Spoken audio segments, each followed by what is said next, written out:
این غازا که همراهی نکردن. این کنترل پیامکیه که ریموت هم بهش مچ میشه، یعنی همزمان هم با ریموت میتونین کار کنین هم با پیامک.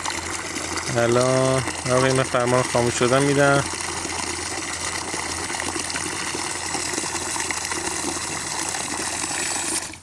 خاموش شد.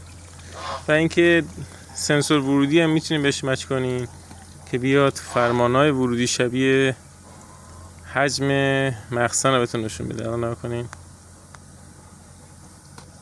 من گوشی من این سنسور وقتی تحریکش میکنم اینو گذاشته بودم اینجوری خوب نشد.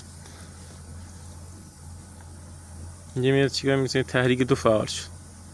دوباره بر اساس همون مخزنتون میتونید چیکار کنین؟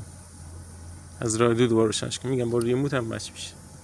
شیر برقی یا هر وسیله یا میتونین خاموش کنین.